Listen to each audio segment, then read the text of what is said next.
அன்புக்குரிய மாணவ செல்வங்கள் அனைவருக்கும் இனிதான வணக்கங்கள். இந்த காணொளியிலே தரம் 4 மாணவர்களுக்கான சிறிய நுண்ணறிவு வினாக்களும் அவற்றுக்கான விளக்கங்களையும் பார்க்க இருக்கின்றோம். அந்த வகையிலே முதலாவது வினா, மண்டபம் ஒன்றில் 4 பெரிய கொடிகள் வரிசையாக நடப்பட்டுள்ளன. 2 பெரிய கொடிகளுக்கிடையில் 2 சிறிய கொடிகள் நடப்பட்டுள்ளன எனின் அங்கு நடப்பட்டுள்ள கொடிகளின் மொத்த எண்ணிக்கை யாது? தரப்பட்ட வினாவிலே சொல்லப்பட்ட விடயங்களை முதலிலே நன்றாக விளங்கிக் கொள்ள வேண்டும். மண்டபம் ஒன்றிலே 4 பெரிய கொடிகள் வரிசையாக நடப்பட்டுள்ளன. 4 பெரிய கொடிகள் வரிசையாக நடப்பட்டிருக்கின்றது. இந்த 2 பெரிய கொடிகளுக்கு இடையில் 2 சிறிய கொடிகள் நடப்பட்டிருக்கின்றன சொல்லப்பட்டிருக்கு. எனவே 2 பெரிய கொடிகளுக்கு இடையில் 2 சிறிய கொடிகள் என்று சொல்லப்படும் போது ஒரு இடைவெளிக்குள் 2 சிறிய கொடிகள் நடப்பட்டிருக்கின்றன என்பதை தெளிவாக விளங்கிக் கொள்ள வேண்டும். எனவே இறுதியாக அந்த வினாவிலே கேட்கப்பட்ட விடயம் அங்குள்ள மொத்த கொடிகள், அங்கு நடப்பட்டிருக்கக்கூடிய மொத்த கொடிகள். எனவே இந்த இடத்திலே 2 விடயங்களை தெளிவாக விளங்கிக் கொள்ள வேண்டும். அங்கே பெரிய கொடிகள் தொடர்பாகவும் சொல்லப்பட்டிருக்கின்றது, சிறிய கொடிகள் தொடர்பாகவும் சொல்லப்பட்டிருக்கின்றது. எனவே அங்கு நடப்பட்டிருக்கக்கூடிய கொடிகள் என்று கேட்கப்படும் போது அங்குள்ள அனைத்து கொடிகளுமே நாங்கள் எடுத்துக்கொள்ள வேண்டும். எனவே இந்த இடத்திலே இலகுவாக இந்த வினாவை எவ்வாறு செய்வது என்பதை பார்ப்போம். 4 கொடிகள், பெரிய கொடிகள் நடப்பட்டிருக்கின்றது. எனவே 4 பெரிய கொடிகள் வரிசையாக நடப்படுகின்ற போது 3 இடைவெளிகள் அங்கே காணப்படும். முதலாவது விடயம். இந்த முதலாவது விடயத்தை தெளிவாக விளங்கிக் கொள்ள வேண்டும். 4 பெரிய கொடிகள் அங்கு நடப்பட்டிருக்கின்றது என்று கூறப்படும் போது வரிசையாக நடப்பட்டிருக்கின்ற போது 4 பெரிய கொடிகளுக்கும் இடையில் 3 இடைவெளிகள் காணப்படும். எனவே ஓர் இடைவெளிக்குள் தான் 2 சிறிய கொடிகள் நடப்பட்டிருக்கின்றது. அந்த வகையிலே 4 பெரிய கொடிகளுக்கும் இடையில் காணக்கூடிய 3 இடைவெளிகளுக்குள் 2 சிறிய கொடிகள் வீதம் மொத்தமாக அங்கே சிறிய கொடிகள் 6 கொடிகள் நடப்பட்டிருக்கும். ஏற்கனவே 4 பெரிய கொடிகள் நடப்பட்டிருக்கின்றன. இடைவெளிக்குள் நடப்பட்டிருக்கக்கூடிய 6 சிறிய கொடிகளையும் சேர்த்தால் மொத்தமாக அங்கே நடப்பட்டிருக்கக்கூடிய கொடிகளுடைய மொத்த எண்ணிக்கை 10 காணப்படும். எனவே இந்த இடத்திலே நாங்கள் தெளிவாக விளங்கிக் கொள்ள வேண்டிய விடயம், வரிசையாக நடப்படக்கூடிய கொடிகளாக இருக்கலாம், கம்பங்களாக இருக்கலாம், தூண்களாக இருக்கலாம். வரிசையாக நடப்படுகின்ற போது அவற்றுடைய இடைவெளி அந்த கம்பங்களுடையதோ அல்லது கொடிகளுடையதோ அல்லது தூண்களுடையதோ எண்ணிக்கையிலிருந்து 1 குறைவாக காணப்படும். எனவேதான் தரம் 4 மாணவர்களுக்கு மிக இலகுவாக விளங்கக்கூடிய வகையிலே சிறிய வினாவாக இங்கே தந்திருக்கின்றேன். 4 கொடிகள் வரிசையாக இருக்கின்றன. எனவே 4லிருந்து 1ஐ கழிக்கின்ற போது 3 இடைவெளிகள் உருவாகும். அந்த இடைவெளிகளுக்குள் தான் இங்கு சிறிய கொடிகள் நடப்பட்டிருக்கின்றது. இந்த இடத்துல நீங்கள் தெளிவாக விளங்கிக் கொள்ள வேண்டிய விடயம், எந்த ஒரு விடயம் கொடிகளாக இருக்கலாம், கம்பங்களாக இருக்கலாம், தூண்களாக இருக்கலாம், வரிசையாக நடப்படுகின்ற போது அங்கே இடைவெளிகள் அந்த கம்பங்கள், கொடிகள், தூண்களுடைய எண்ணிக்கையிலும் 1 குறைவாக இருக்கும் என்பதை நினைவில் கொள்ள வேண்டும். இது நீங்கள் அடுத்தடுத்த வகுப்புகள் அல்லது தரம் 5லே மிக விரிவாக இந்த விடயம் தொடர்பாக படித்துக் கொள்வீர்கள். அடுத்த வினா, அழிப்பான் ஒன்றின் விலை பென்சில் கூராக்கி ஒன்றின் விலையை விட 4 ரூபாய் அதிகமாகும். அழிப்பான் ஒன்றினதும் பென்சில் கூராக்கி ஒன்றினதும் விலை 20 ரூபாய் எனின் அழிப்பான் ஒன்றின் விலை யாது? இந்த வினாவிலே 2 பொருட்களுடைய விலைகள் தொடர்பாக சொல்லப்பட்டிருக்கின்றது.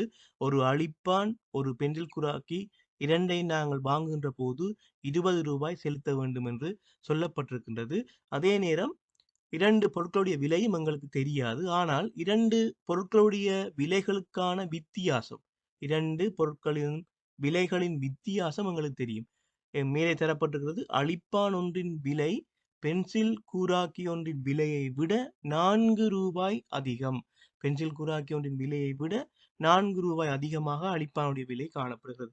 எனவே ஒரு பொருளினுடைய விலையிலிருந்து இன்னொரு பொருள் அதிகமாகவோ அல்லது குறைவாகவோ காணப்படுகின்றது என்று சொன்னால் அதனுடைய கருத்து 2 பொருட்களுடைய விலைகளுக்குமான வித்தியாசம், 2 பொருட்களுடைய விலைகளுக்கான வித்தியாசமாக இருக்கும். எனவே இந்த இடத்துல இரண்டு பொருட்களின் விலைகளுக்குமான வித்தியாசம் 4 ரூபாய். கேட்கப்பட்ட வினா அழிப்பானுடைய விலை.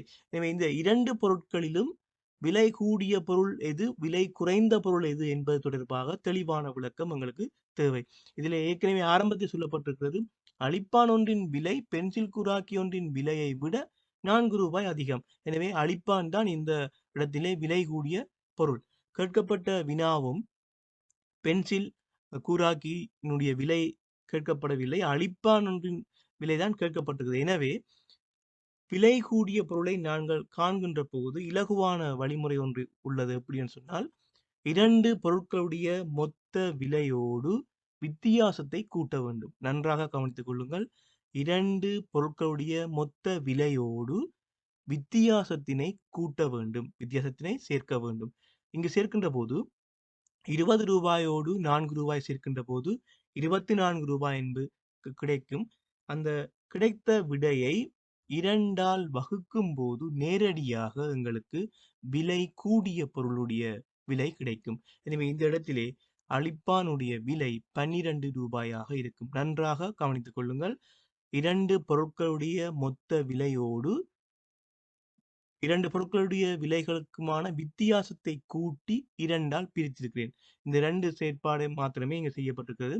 இதிலே விலை கூடிய பொருளுடைய விலைதான் நாங்கள் கண்டிருக்கிறோம். ஒருவேளை பென்சில் கூராக்கியினுடைய விலை கேட்கப்பட்டிருந்தால் 20 ரூபாயிலிருந்து வித்தியாசத்தை கழித்து 2ஆல் பிரிக்க வேண்டும். நன்றாக கவனித்துக் கொள்ளுங்கள்.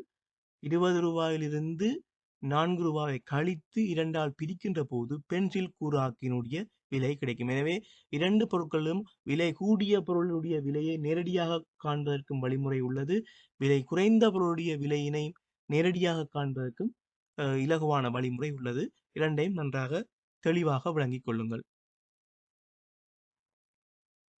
அடுத்த வினா, 31 நாட்கள் உள்ள மாதம் ஒன்றில் நடுவில் வரும் திகதி யாது? 31 நாட்கள் உள்ள மாதம் ஒன்றில் நடுவில் வரும் திகதி யாது?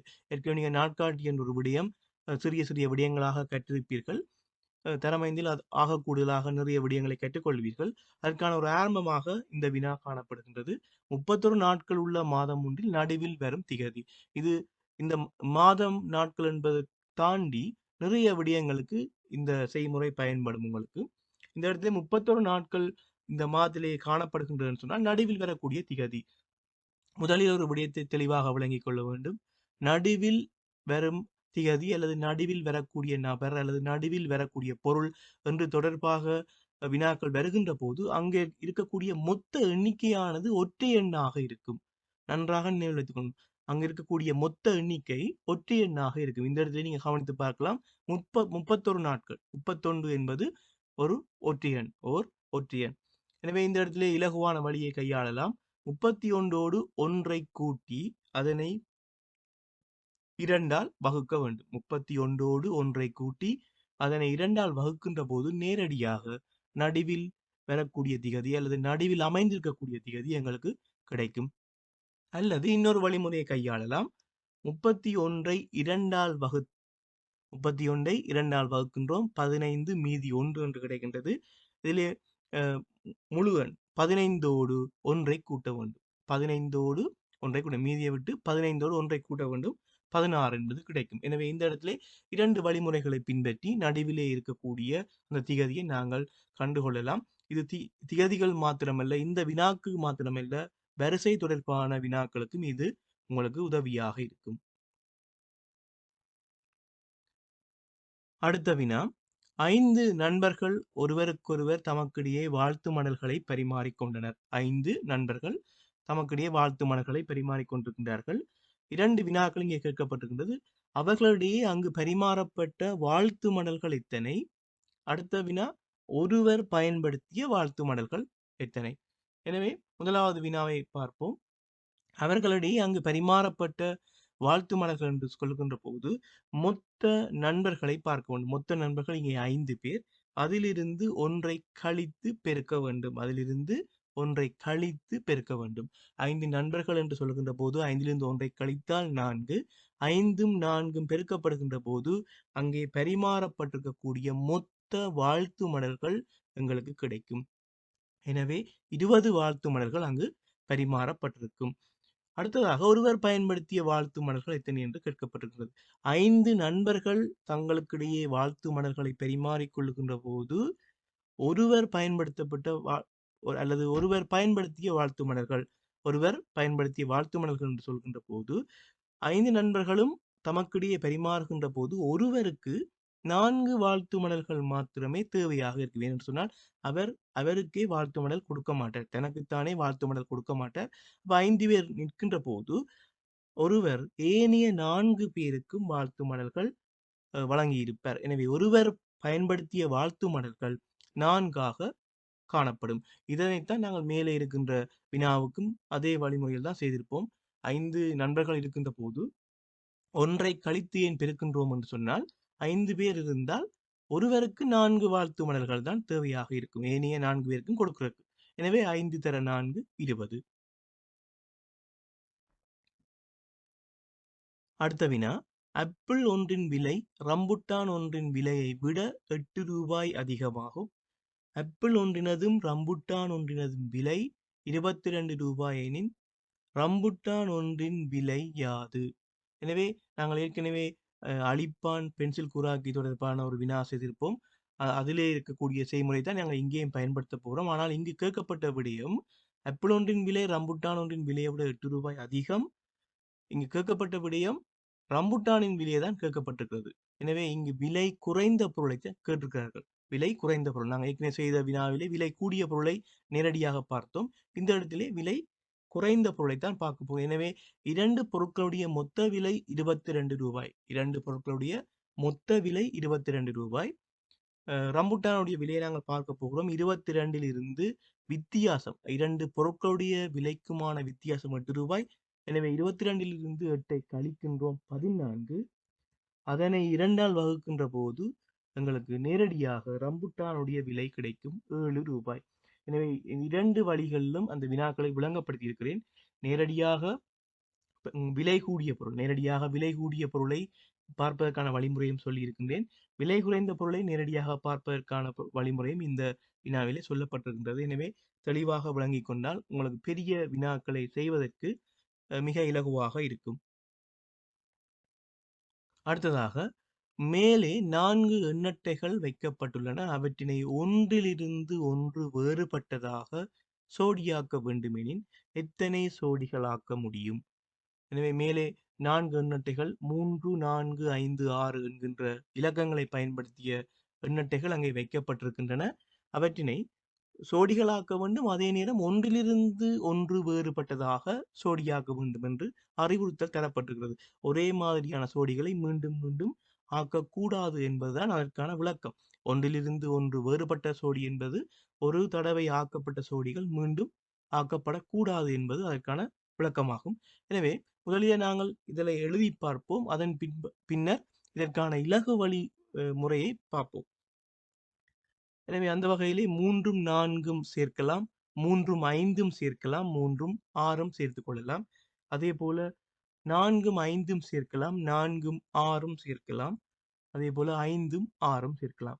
எனவே இந்த 4 எண்ணட்டைகளையும் வைத்து ஒன்றிலிருந்து ஒன்று வேறுபட்ட சோடிகளாக்கின்ற போது மொத்தமாக இங்கே 6 சோடிகள் எங்களுக்கு கிடைக்கின்றது.